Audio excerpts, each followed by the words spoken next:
Hello বন্ধুরা, welcome back to my channel. তো আমি আজকে মাছ রান্না করছি। আজকে তো কালকে ফ্রাইডে, সেজন্য অল্প করে মাছ রান্না করছি। এখানে 4 পিস মাছ নিয়েছি। তো মাছগুলোকে এখন ভালো করে মেখে নেব লবণ হলুদ দিয়ে। আর এখানে আলু, পটল আর একটু বিনস না বটবটি নিয়েছি।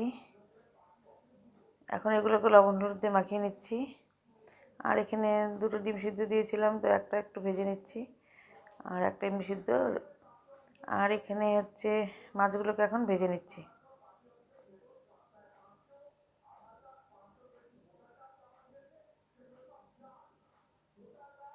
তো সব মাছগুলোকে এখন ভেজে নেব।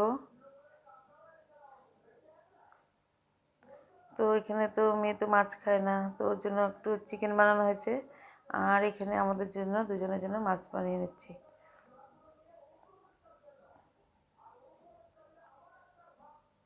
তো আর এখন এখানে বটবটিগুলো ভেজে নিচ্ছি, নামিয়ে নেব। আর এখানে জিরা ফোড়ন দিয়ে নিলাম। জিরা ফোড়ন দিয়ে নিয়ে এখন এখানে পেঁয়াজ দিয়ে দিলাম। আর আলু পটলগুলোকে ভাজা হয়ে গেছে। তো এখন পেঁয়াজ দিয়ে এখন এর মধ্যে কাঁচা লঙ্কা পেস্টটা দিয়ে দিচ্ছি। কাঁচা লঙ্কা পেস্ট দিয়ে এখন এর মধ্যে পেঁয়াজের পেস্টটা দিয়ে দিচ্ছি।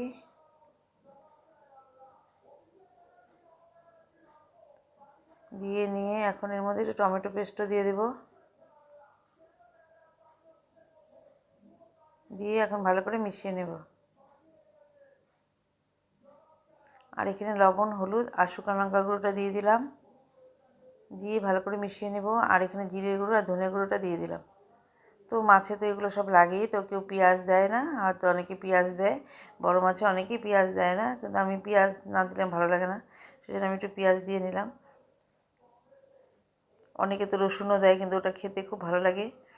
আর এখন আমি এখানে সব ভাজা সবজিগুলো দিয়ে দিলাম। দিয়ে এখন মশলার সাথে কষিয়ে নেব।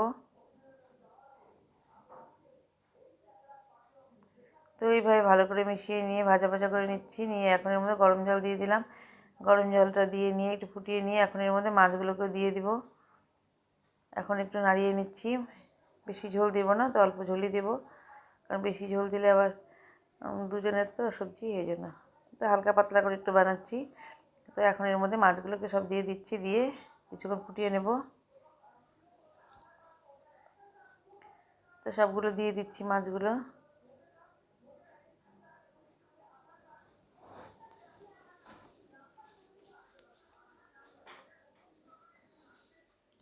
তো দিয়ে নিয়ে এখন একটু ঢেকে দেব। ঢেকে দিয়েছিলাম। এখন এর মধ্যে একটু কাঁচা লঙ্কা দিয়ে দিলাম। কাঁচা লঙ্কা ফেলে দিয়ে দিয়েছি। দিয়ে এখন একটু ওর মধ্যে ধনেপাতা দিয়ে দিলাম। দিয়ে একটু ফুটিয়ে নামিয়ে নেব। তো নতুন বন্ধুরা তোমরা কিন্তু অবশ্যই দেখলে কমেন্টস করবে, আর পুরনো বন্ধুরা তোমরা কিন্তু আমার পাশে থেকো। এইভাবে আমার রান্নাটা হয়ে গেল। আর সবাই ভালো থেকো, সুস্থ থেকো। নমস্কার।